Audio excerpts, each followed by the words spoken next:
So today we're going to be talking about Charles Darwin and a very different kind of writing and a different political and historical context. Darwin is writing in the middle of the 19th century, so we leave behind Emma Bovary and Flaubert's Art for Art's Sake and the beginnings of modernism in France to go back in time a little bit. Yes, we're going to go back to even before 1850 and talk about Darwin and the culture of enlightenment in England, and how it's a little different, actually very different from France and Germany.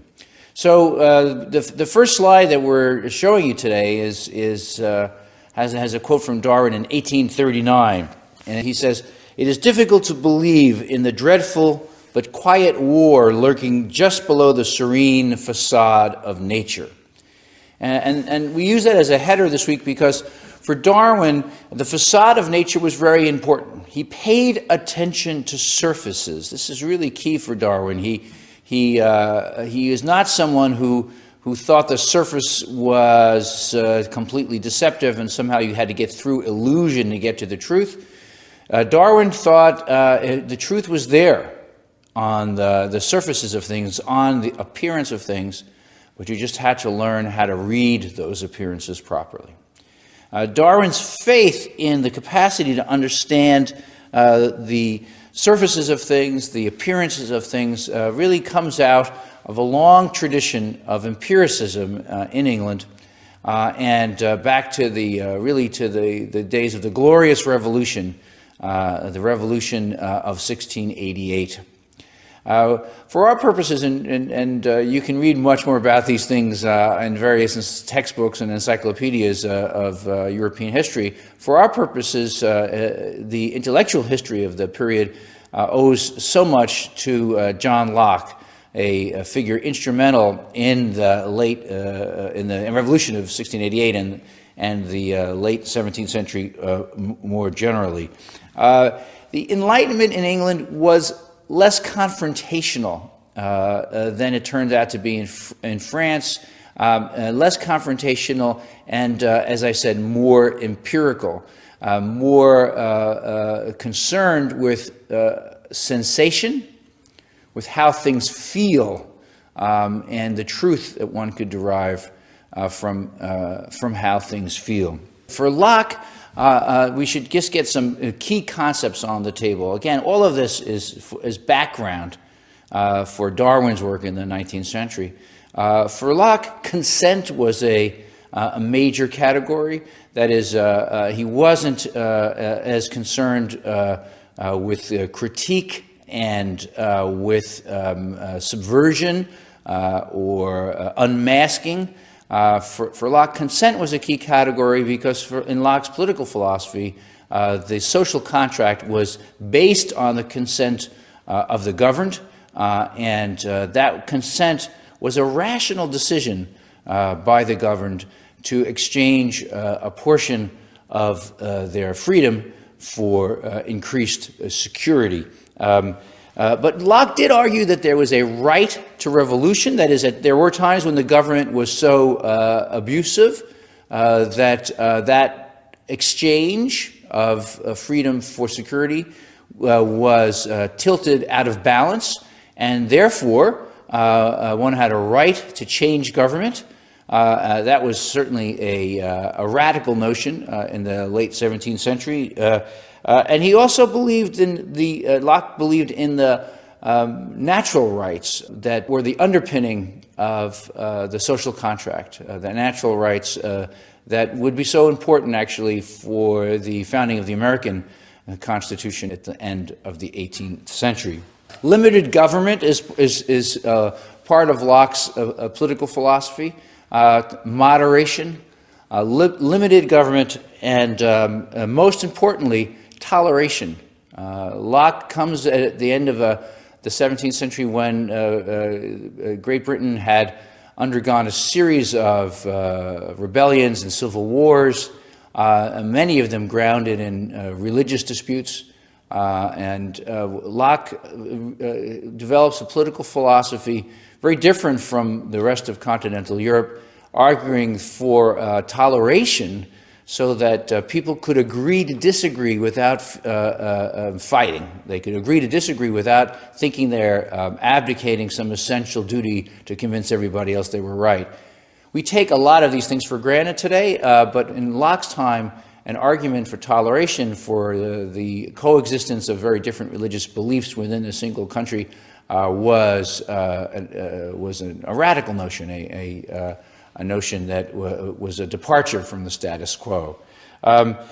Just to put a point on the differences between this English approach and the French and the Germans, for the French thinkers now into the 18th century, custom was the enemy.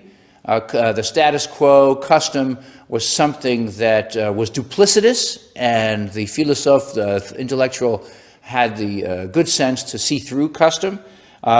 In Germany, they view nature with suspicion, and in England, there is a confidence both in custom and in nature, that both custom and nature are seen to be important building blocks for a legitimate government, important building blocks for a reasonable philosophy.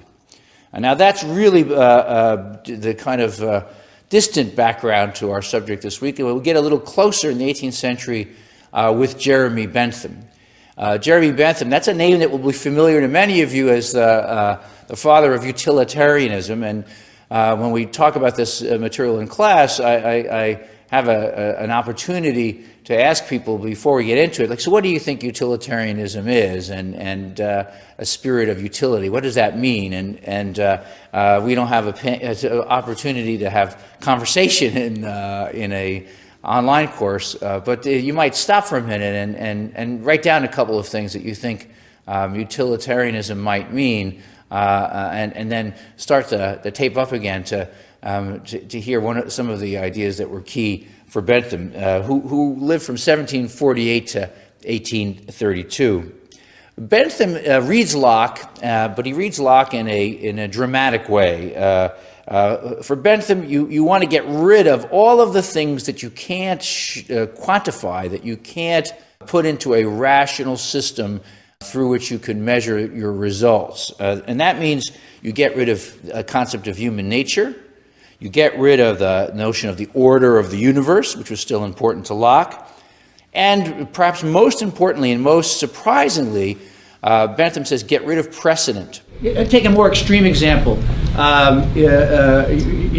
If we think there's a terrorist plot, and we have a feeling that the terrorist plot is based in Alpha Delta Phi, my old stomping grounds, and so we go in there and we just start torturing people to find out,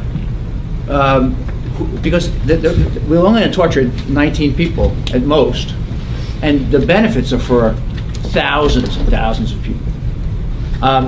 I think what you meant by what would be morally suspect is it's wrong to torture even one person to benefit thousands. And from a utilitarian perspective, that's not morality, that's superstition. Unless you construct an argument that in the long run it's better for everybody, but it should be, it's not because you're violating that person's rights, because there are no human rights, there are no natural rights. It's what benefits the most people. And there are times when there will be conflicts between you want to knock down the coin, I want to flip it, and some of them can be solved and some of them can't be solved. But what Bentham doesn't want us to do is to solve it by going, well, that's the way we always did it, or solve it by saying there's a deeper moral perspective. It's always wrong to kill, it's always wrong to torture, because for Bentham, those are just customs. Okay, they're not reasons. He famously said, antiquity is no reason. This is very important in England because there is no written constitution there, and the notion of common law is very important. And that means that the legal system is based on a reading of the past, which allows a judge to say, well, it's always been this way, or it's been this way for quite a long time, therefore it should be that way. And Bentham rejects this kind of reasoning, says it's irrational. Antiquity, age, is no reason. We have to find a measurable reason why a certain practice is legitimate. That's a key for utilitarianism. So the utilitarians are against the concept of human nature, because you can't really prove what it is. They're against this notion of an order of the universe, God's purpose, or anything like that. Again, you can't prove what it is. And they're against the notion of precedent. So what is utilitarianism for? They're for developing a rational schema for evaluating all practices and beliefs without recourse to any essences or substances, that is, any foundation that you couldn't substantiate or prove. And they want to use a rational schema while avoiding as scrupulously as possible those things that can't be measured. So in your philosophy, get rid of concepts you can't prove and get rid of techniques you can't measure. That's key for Bentham. And if you know one thing about utilitarianism, you probably know the saying, the greatest happiness for the greatest number. That's what the one sentence people seem to know about utilitarianism, just like with Marx, the one sentence is the history of all hitherto existing society is the history of class struggle. In Bentham, it's the greatest happiness for the greatest number. We should ask ourselves, what does that mean? It really means trying to develop a calculus for measuring pleasure of any kind. What happiness really is for Bentham about the pleasure one gets out of certain activities. And the critique that will be made of utilitarianism then as now is really around the inability of utilitarianism to say, are some pleasures better than others? The utilitarians say, we can't measure that. You say you like watching pornography, someone else says she likes listening to opera. That's a matter of taste. What matters to us is how much pleasure you get from it. Some people get pleasure out of doing things that we say are morally bad. Well, that's not our business as utilitarianism. And utilitarians are really interested in a calculus of pleasure that would allow us to say what provides the greatest good to the greatest number, without ranking what goods what one is higher than the other. Now, utilitarianism is a powerful engine for thinking about social life, but it gives rise in the beginning of the 19th century, really the end of the 18th and the beginning of the 19th century, to Romanticism in England, which is a rejection of this focus on the things that can be measured. For the Romantics, what's really key are the things you can't measure. The Romantics want us to pay attention to the things that really matter because you can't measure them, precisely because you can't measure them. The things that Bentham and the utilitarians seem to reject. There's a whole group of English Romantics, but the most important ones for our purposes are Wordsworth and Coleridge. And I just say, again, a word about each of them because we're really going back to Darwin later in this lecture. Romantics, Wordsworth and Coleridge in particular, take their opposition to utilitarianism. And that's something that I maybe to say a word about, and it's a handy way of thinking in intellectual history, is to figure out who the enemies of your figure, your point of focus, are. So we sometimes call this the contre qui, against whom are you situating your thought? And the Romantics, their enemy, which they needed enemy. Most thinkers do. Their enemy is the utilitarian philosophy. For the Romantics in the 1790s, their point is that we don't just receive impressions from the world. I mean, in most general terms, they're rejecting this Enlightenment Lockean notion in England that we are passive receptors of the world and that we deal with the world through our sensation. For the Romantics, we make the world as we live in it. The Romantics have an activist notion of the intellect, even of the senses. And so whereas the utilitarians and the Lockeans, they're interested in what we receive, the Romantics are interested in how, in the act of perception itself, we make the world. Now, you may hear, if you're remembering from an earlier lecture, you may hear some Kant in here, right? Remember Kant said that you only know what you make? Kant said if you're wearing your space-time glasses, you can have knowledge, because when you have your space-time glasses on, you're constructing the world as a rational place, and so you can know it because you've made it rational, you made it knowable. That too is an activist notion of the mind. The mind makes the world available for knowledge. The Romantics go further than this. They have a mushier notion, less systematic notion of what it means to make the world, a poetic notion of what it means to make the world. And they're so excited by the French Revolution because the French Revolution is saying we're making the world right now. We're not just passively receiving the world. We revolutionaries are changing the world. And we can know the world when we act on it. This is the activist creed, right? I don't know the world by sitting back and pondering it, letting it come at me. I know the world when I go out and do stuff. And that's the Romantic charge. Not calculating pleasure, but making, making new forms of pleasure. So Wordsworth, who lived from 1770 to 1850, he saw the revolution taking place and was in France and was just head over heels. He thought this was the coolest thing. He went over to France and was wildly enthusiastic about the people seizing the initiative to remake the world. But by 1791, he starts to see that remaking of the world can get pretty ugly and that it gets pretty violent. And for Wordsworth, there's this moment of disillusion.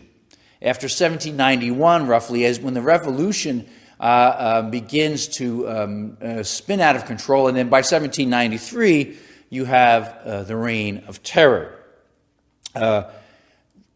Wordsworth makes out of this dissolution a form of art, romantic dissolution, a notion of loss that the activist mind feels very deeply, a notion of being wounded by one's own efforts to make the world a better place, but then feeling wounded and making art out of the wound of the failure to make the world a better place. Wordsworth wrote in this prelude some of the most important poetry reflecting on the revolution, and let me just read you a little bit. "'Twas in truth an hour of universal ferment." He's thinking back on the revolution. "'Twas in truth an hour of universal ferment. Mildest men were agitated, and commotion, strife of passion and opinion filled the walls of peaceful houses with unique sounds. The soil of common life was at that time too hot to tread upon." Yeah? The soil of common life was at that time too hot to tread upon. A revolutionary time. Everything, even the ground is seething, with heat, with change. I mean, now that we've just kind of pointed at Wordsworth's Romanticism, let me remind you of another key figure very briefly, Samuel Taylor Coleridge, who lived from 1772 to 1834. His notion of Romanticism included much of what I was talking about with Wordsworth, but Coleridge goes on to write political essays, and I just want to underscore one concept from those, that is the concept of the organic community. The organic community. Coleridge goes to Germany as Wordsworth went to France, what Coleridge learns in Germany is that the enemy of authentic thought and creativity, the enemy of those things is what he called the egocentric universe. That is, the individual, which is so key for British thought, for English thought. The individual is vastly overrated. For Coleridge, the medieval community offers an important alternative to modern individualism. And Coleridge emphasizes that religion is the path to community. religion is the path to community, because religion still reminds us that we're not just an ego in the world, we're not just an individual in the world, that we're part of something greater than ourselves. That's really important because it goes very much against Bentham, the utilitarian notion, the individualism in Locke.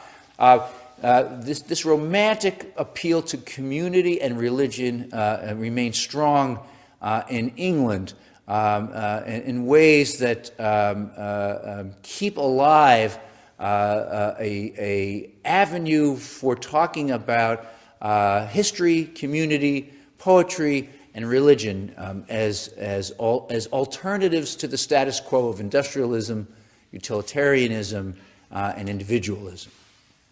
Now, all this, we're getting closer to Darwin. I know you keep probably thinking, oh, isn't this week about Darwin? We're getting closer, but we have another figure just to talk about a little bit, and that's John Stuart Mill. John Stuart Mill, who in some other versions of this class we would read on liberty or on the subjection of women, two really key texts of Mill's. Mill is a fascinating figure because he is the son of a great utilitarian philosopher, a friend of Bentham's, James Mill, that's his father, and yet he, as a key figure in utilitarianism, he has a crisis, he calls it. It's really a nervous breakdown, and what saves him, he says, is Romanticism. John Stuart Mill was also an experiment of sorts, by his father. He was a prodigy. I think, as I recall, he learned Greek by the age of 3. He was doing higher level mathematics than I can do in my dotage by 4 or 5. I mean, he had learned various languages. He was, James Mill wanted to show that our education system had a lot of wasted time. And so that a young boy could learn a ton of stuff if you just taught him all the time new things. And John Stuart Mill was a prodigy. He was incredibly proficient, and he then had a nervous breakdown. It wasn't really. He wrote a book about it. There's an autobiography. It's a beautiful account, unsentimental in some ways, and he has this crisis that he writes about, because he had been brought up in this utilitarian home where, you just want to calculate what's going to work well and what's not going to work well, and he was bred to work, right? He was working all the time. So in John Stuart Mill, you have in his own body, really, his own mind, you have this combination of utilitarianism and Romanticism. And John Stuart Mill is most famous for developing a political philosophy in which liberty, justice, and toleration are fundamental. His notion of freedom extending as far as another person's zone of freedom. That is, you can do what you want as long as it doesn't hurt someone else. This notion of liberty is key for modern political thought. But at some point, and Mill, I should say, John Stuart Mill was a project for his father, James Mill. That is, John Stuart Mill started his education in infancy, and by 3 he knew Greek, and he was calculating advanced mathematics at a horribly young age for those of us who have trouble doing it as adults. He was the poster child for how much you could learn, how much you could be crammed with in education in a utilitarian way. And then as a young adult, Mill suffers this nervous breakdown, and because he asks himself, if I had all the pleasure I thought I wanted, would I be happy? Would I really be at peace? Would I have some deep happiness? And, well, he puts it this way. Suppose that all your objects in life were realized. This is John Stuart Mill in his autobiography. Would this be a joy and happiness to you? An irrepressible self-consciousness distinctly answered no. At this, my heart sank within me. The whole foundation on which my life was constructed fell down. The whole foundation on which my life was constructed fell down. And John Stuart Mill turns to the Romantics to understand his depression, to understand his crisis. And what Mill begins to do then is to turn to the Romantic poets. He said basically, so I looked at the utilitarians and said, what do you do when you're depressed? They said, well, don't be depressed. Get some pleasure. He said, well, yeah, that's the problem. That's what being depressed means, you know. I'm not getting pleasure. I said, yeah, well, you should. Yeah, you need more pleasure. I said, okay. And he asked another utilitarian. I said, well, have you tried flipping a coin? I get a lot of pleasure out of that. Or wear funny shoes. Or, and he kept getting it. People kept, or, study more. Because study always brought you pleasure. Well, right now, I don't have the energy to study, and I don't know what I'm doing with my life. He said, okay, why don't you take up the piano? My brother George plays the piano. It brings him great pleasure. Well, I want to play. And so he went on and on and on. He kept talking to people who talked about the calculus of pleasure and suffering. And he kept talking to them and kept telling them, yeah, you need more pleasure. And he kept sinking further and further into sadness, into isolation. And of course, since he was pretty well known, came from a very famous family and was brilliant, people kept saying, so what's wrong with you? Why don't you get more, why don't you come perk up? You've got everything going for you. Isn't that a great phrase when you're feeling down and someone says to you, gosh, I wish I was at Wesleyan. You should be happy. That usually makes me happy. You should be happy. What do you got to worry about? My mother said that to James Brill. What do you got to worry about? And so John Stuart Mill turns to the, he's aghast by this. Because he really thought these people had all the answers because they had a lot of answers. They were very good at figuring stuff out. And then he turns to Wordsworth, and he turns to Coleridge, and he reads about dejection and melancholy. And he says, these people know about life. They don't say, oh, you should, flip a coin, or you should go take a class, take another class. These people actually explore their experience of sadness as a way of deepening their lives and creating art. And Mill says, I have got to somehow create a bridge between this crude utilitarianism and this romanticism,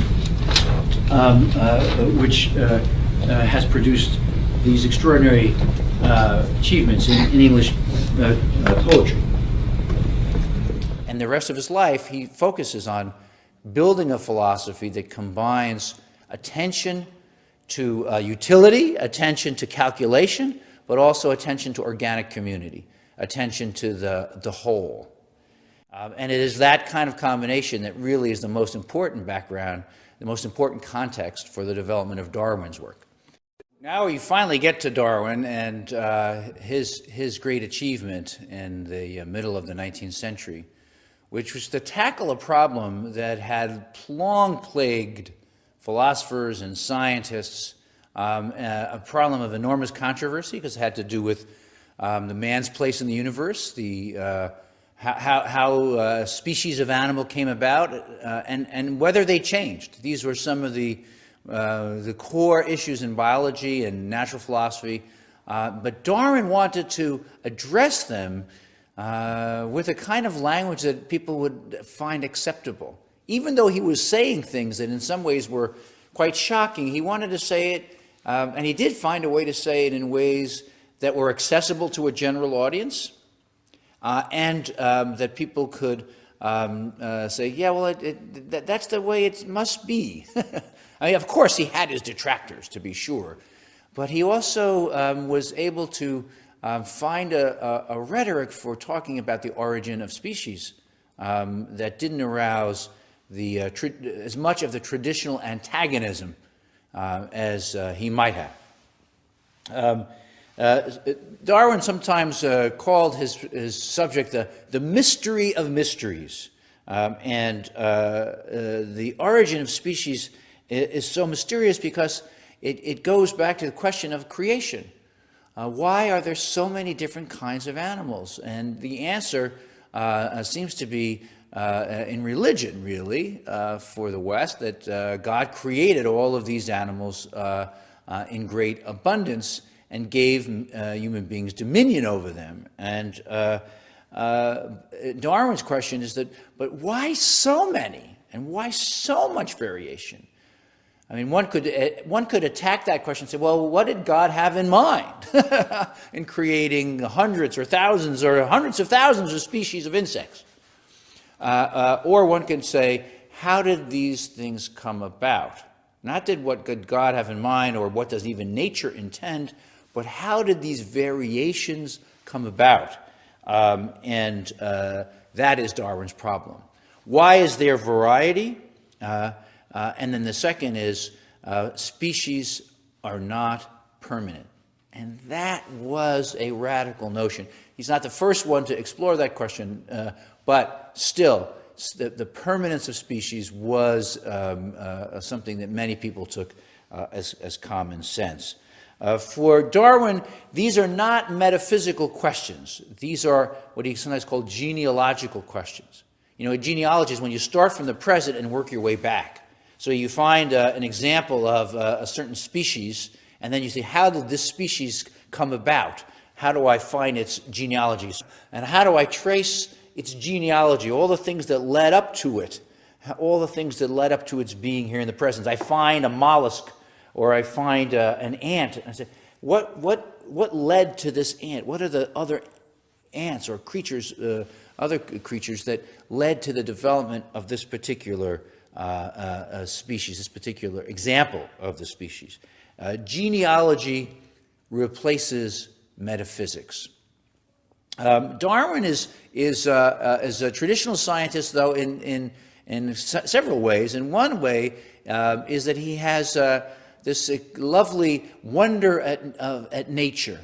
And certainly that is related to the Romantics, and that's why we talked a little bit about the Romantics. The Romantic poets in England were embracing of nature and saw nature as something with which we had intense and meaningful interaction.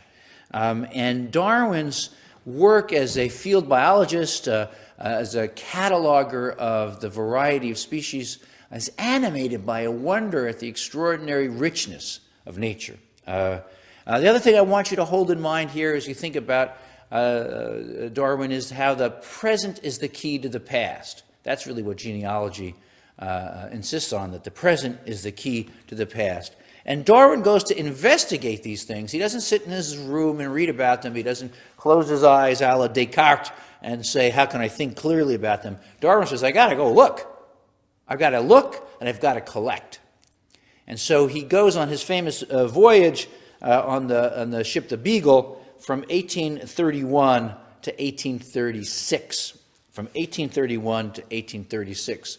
For those 5 years, he is traveling far, far from Europe, and he spends a lot of the time on land, but he's always collecting examples of nature and then trying to understand why these have come to be as they are, as they've been found.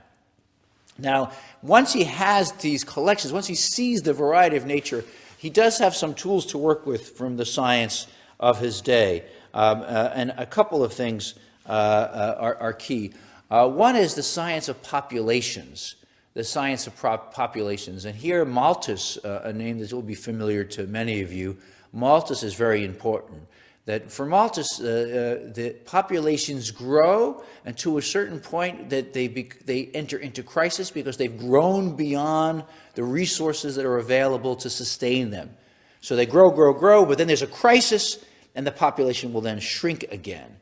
And that notion of population change is a key to understanding the dynamics of the development of people or of a species, of non-human species.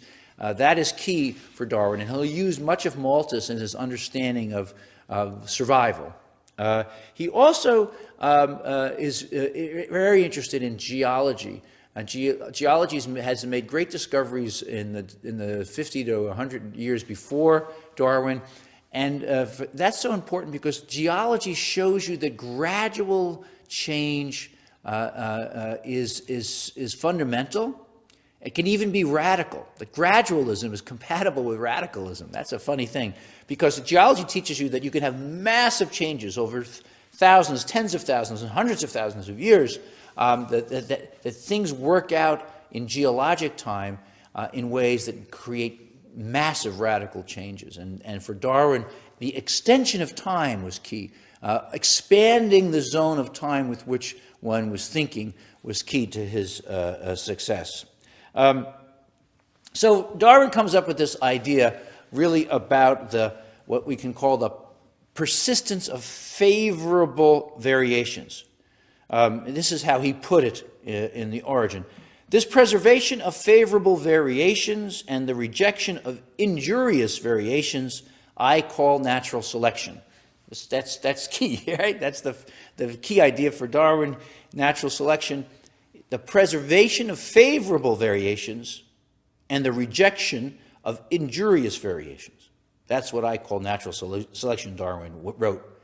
Variations neither useful nor injurious would not be affected by natural selection and would be left a fluctuating element, as perhaps we see in the species called polymorphic.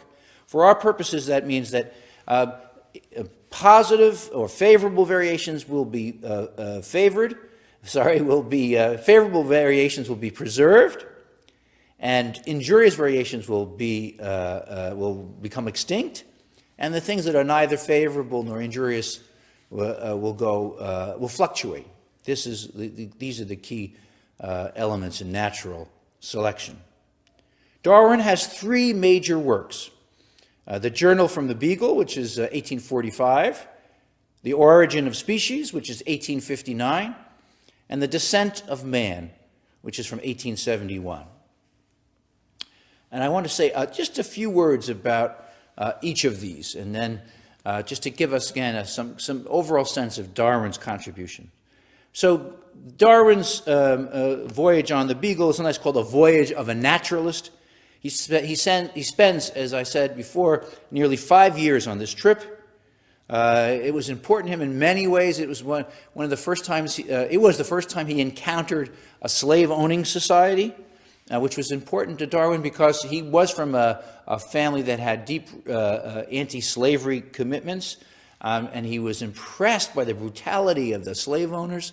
But he was also depressed or shocked by the primitive conditions in which he found native peoples living, and by what he thought of as their crude and brutal lives. On the voyage of the naturalist, geology is key. Forces that shaped life on the planet took place, worked themselves out over thousands of years, and they're still active. Millions of years, and they're still active. That's the key here, that it's that forces we still see today are the ones that over long periods of time have been shaping our world and living creatures on it. Darwin takes about 5 years to write up his observations. That's another thing. Darwin is slow and steady. He is a meticulous writer. He also perhaps has some fear of publication. It's hard to know exactly what goes into that meticulousness. Is it perfectionism or something else that's holding him back? The Origin of Species is published in 1859, and it's published, as many of you know, because he realizes someone else is coming up with the same idea. Wallace, someone he knows and someone who admires Darwin greatly, is stumbling upon the same idea in a very different way, in a much more impulsive way. Wallace writes to Darwin, from the field, saying, "I've just had this idea, really, almost like in a dream, right?" And Darwin is shocked that his slow and steady work actually might be outpaced by someone who he thinks of as stumbling upon the idea.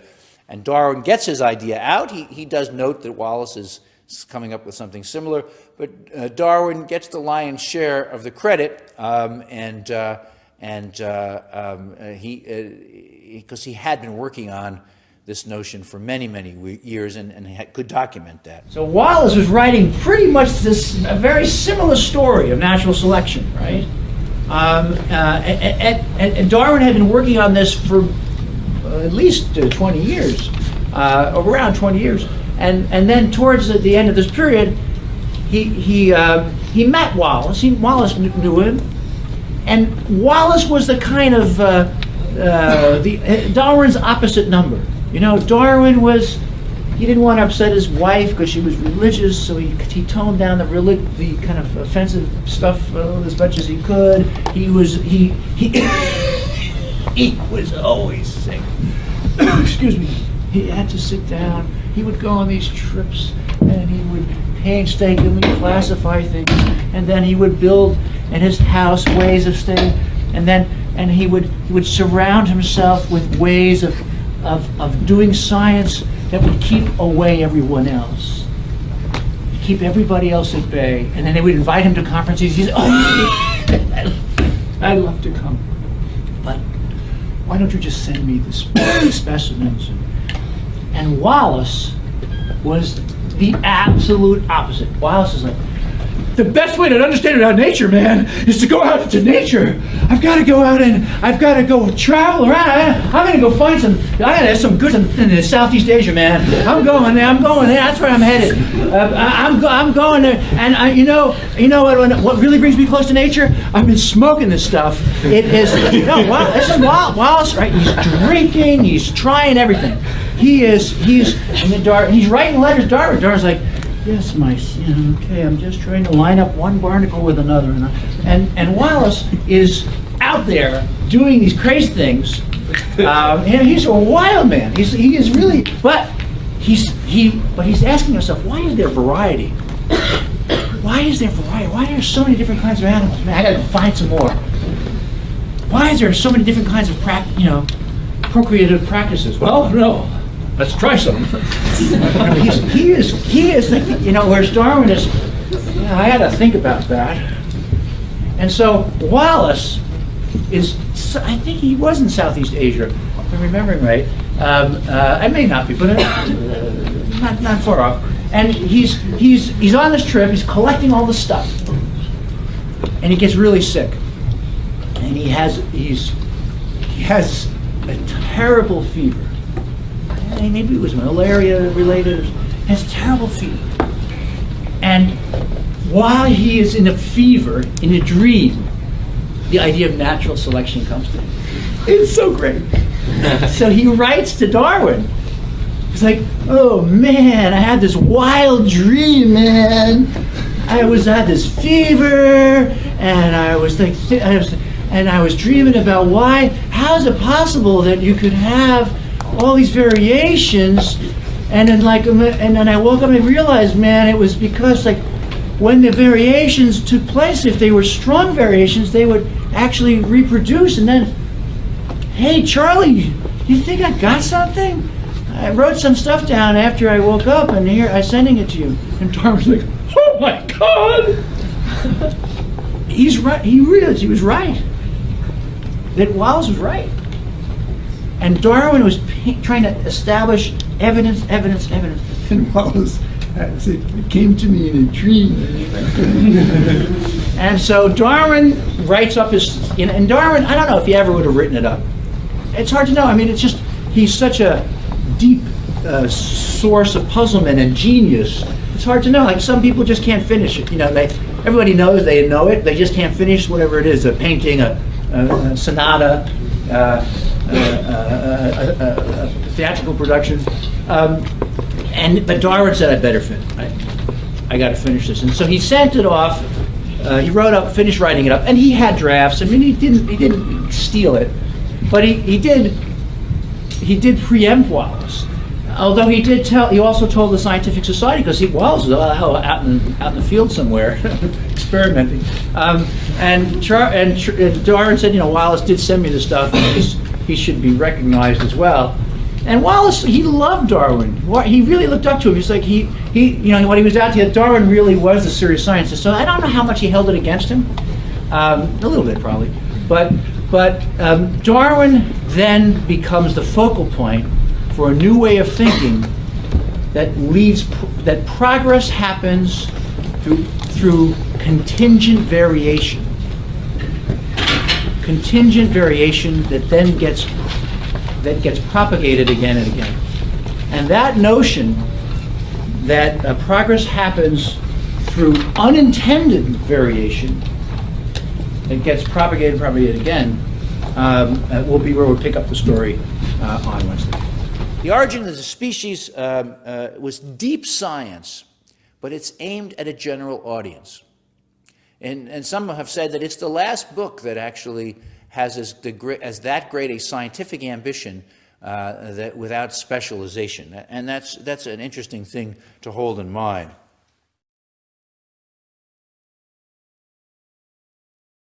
So the second idea of the origin of species that I want us to hold on to is that there is no natural essence of the species. That species occur through breeding, or through the reproductive process. That is key. And Darwin actually learns a lot from breeders. Many scientists thought breeders were kind of too low rent, low class to pay attention to. But Darwin pays a lot of attention to breeders because he understands how variations are transmitted and controlled through the breeding process. And he understands that in nature, something like that process takes place too, that there's no natural essence of the species. So the second idea of the origin of species that I want us to hold on to is that there is no natural essence of the species. That species occur through breeding, or through the reproductive process. That is key. And Darwin actually learns a lot from breeders. Many scientists thought breeders were kind of too low rent, low class to pay attention to. But Darwin pays a lot of attention to breeders because he understands how variations are transmitted and controlled through the breeding process. And he understands that in nature, something like that process takes place too, that there's no natural essence of the species. The variety is produced through reproduction, and that reproduction, because when it leads to greater variety, more mutations, if you will, that creates what Darwin called incipient species. That is, species are born in nature through the reproductive process. And many people found this actually disgusting, and Darwin thought that, well, that's too bad, it's science, you know. That's how change happens, through freaks of nature reproduce, and if they reproduce and are successful, that is, they survive, then they are viewed as less freakish. They become what we'd call today the new normal. Adaptive advantages survive. Weaknesses become extinct. The human race, and here's a key idea for Darwin, the human race is not the goal of evolution. The human race is not the goal of evolution. It is one of the products of evolution. One of the products of evolution. And that, of course, for many people, especially religious people, that was a very controversial thing to claim. And Darwin makes that claim while at the same time saying, I do not think this makes human beings any less grand. It just integrates us into this organic community of nature, if I can use those romantic words. The tree of evolution, Darwin says, and we'll show you a tree here, the tree of evolution is without a trunk. It doesn't go like this and then rising here. There are lots of branches without one trunk.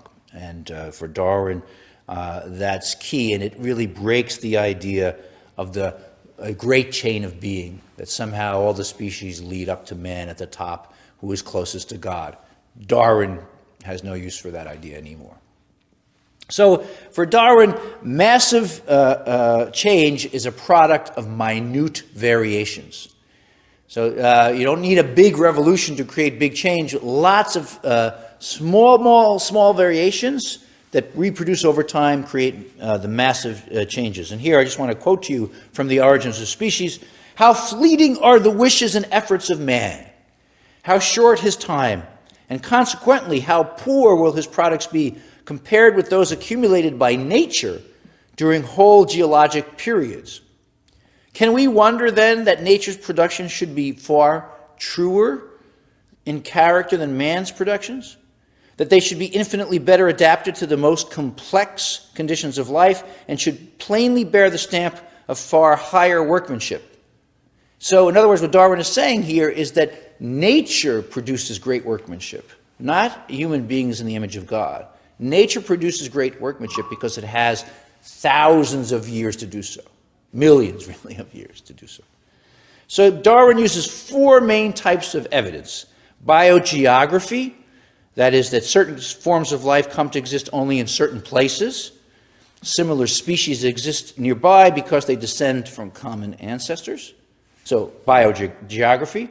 Second is paleontology, that there are clustering patterns within geologic periods, and paleontology reveals those clustering patterns.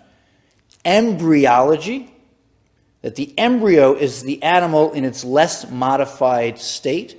You can learn a lot from about the genealogy of an animal from its embryonic development.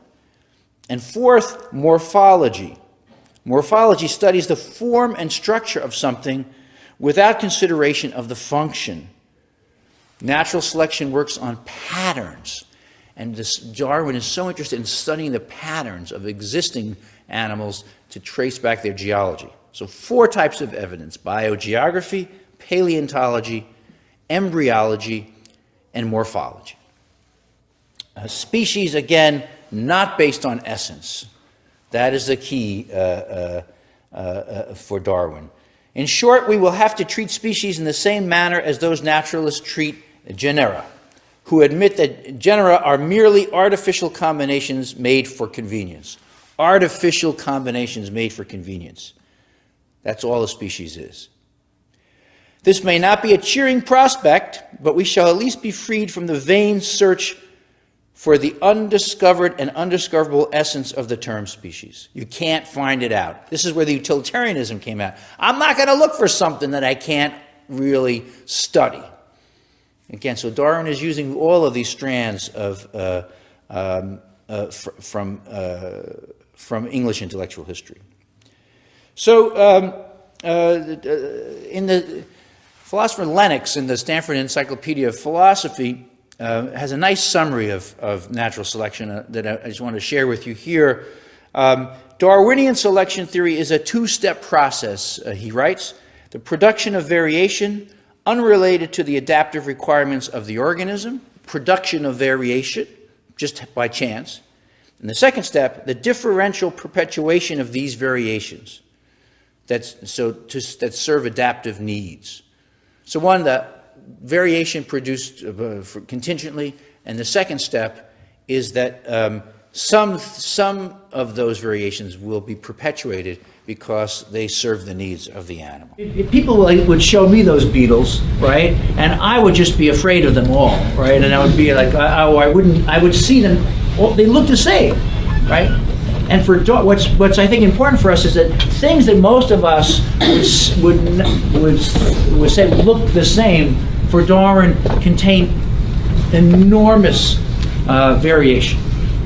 And paying attention to variation at the field level, the minute level, is key. The other is that the present shows us about the past. That's why genealogy is I say not rather than history, is that you find traces of the past in the present. And the present tells you whether it's the fossil record or the beetles you find in a particular area or barnacles. They tell you the story of how they've come to be. Here's the conclusion of The Origin of Species. Thus, from the war of nature, from famine and death, the most exalted object which we are capable of conceiving, namely the higher production of the higher animals, directly follows. There is grandeur in this view of life with its several powers, having been originally breathed by the Creator into new forms or into one.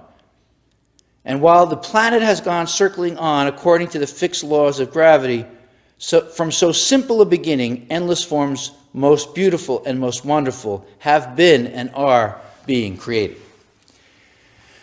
Darwin's trying to reassure his readers that, yes, he understands that these complex and beautiful forms are complex and beautiful, but their genealogy shows that they've come about for contingent reasons that have had adaptive function.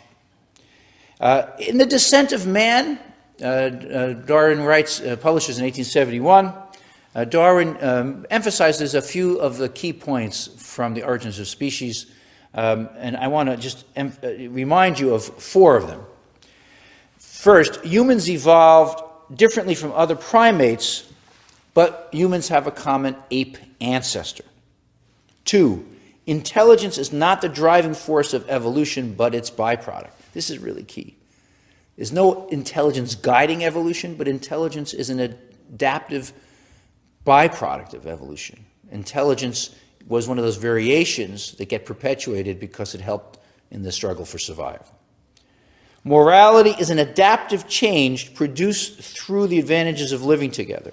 In other words, morality is, again, not the guide for evolution, but people act morally because once they started living together in groups, morality proved more adaptive. That is, it helped the groups survive and helped individuals within it survive. When people behave more morally, that was an adaptive advantage rather than be a reflection of some universal law. Again, remember Bentham, get rid of those notions of the laws of the universe. Think about how you can explain things more economically. And Darwin's economical explanation of morality is that it arose because it helped perpetuate members of a community.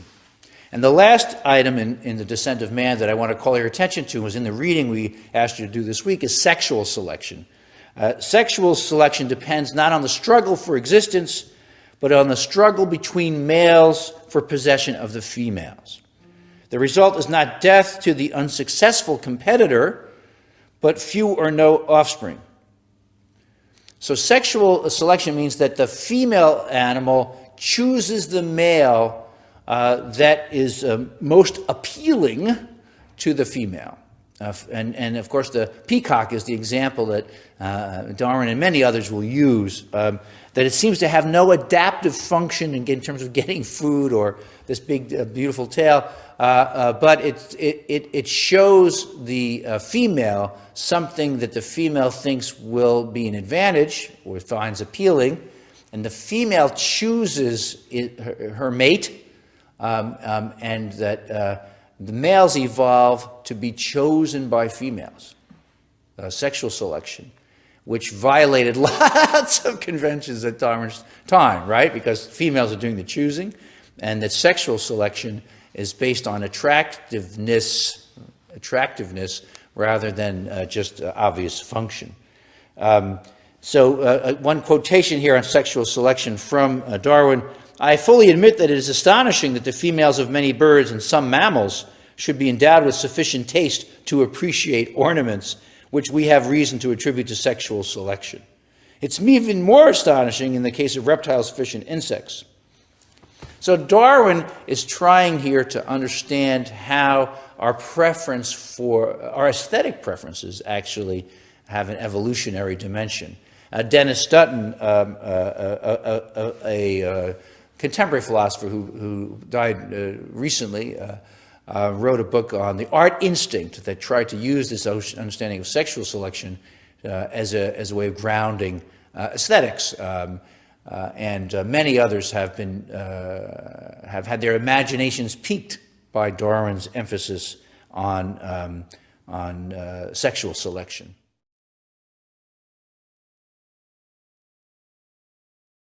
We'll end our discussion of Darwin just by reminding you that he also had a way of thinking about ideas in an evolutionary context.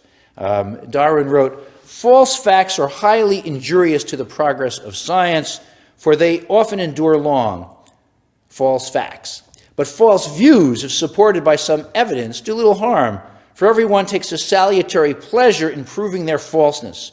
And when this is done, One path towards error is closed, and the road to truth is open at the same time. So Darwin throws his ideas out into the wild, if you will, of conversation, thinking that if they're right, they'll survive, and or some variety of them will survive as they get transformed slightly. And truth emerges, not because it corresponds with the world, but it emerges from this struggle for existence. That just like species don't develop because they match some perfect form of species, they develop because of the struggle for existence. They don't correspond to some ideal. And that is the great difference that Darwin introduces into biology, into philosophy, into science. He certainly breaks from this great chain of being I've talked to you about. He doesn't think he's showing disrespect or dishonoring human beings. Not at all. He thinks that, as he says, he would rather be descending from the hairy ape than from some of the people he's seen. Darwin thinks instead that he has shown how change happens over long periods of time, and how to understand those changes by practicing genealogy in some of the ways we've described in these lectures.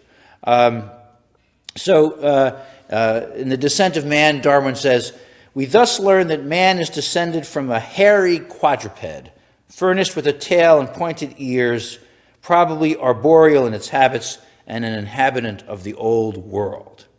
That's Darwin's brief and shocking statement in The Descent of Man, at the culmination of a career in which he solved the mystery of mysteries.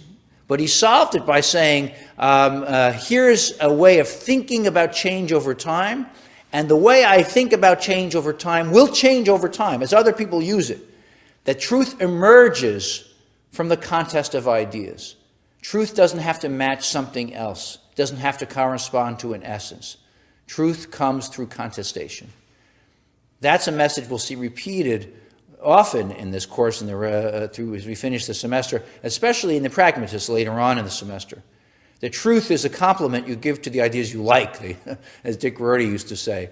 What really is important is that the contest of ideas, the perpetuation of inquiry, as Dewey would say, that out of the struggle of inquiry, things emerge that we call true, as they start a new kind of struggle to see how to cope with the problems of the world. That model of thinking about truth and about evolution is a descendant of Darwin, just as Darwin is a descendant of this combination of the empiricists, the utilitarians, and the romantics, all culminating in the Darwinian revolution that changed the way we think about the place of humans in the universe. We'll see you next time when we go on to talk about a very different kind of subject as we discuss Charles Baudelaire and Friedrich Nietzsche. See you then.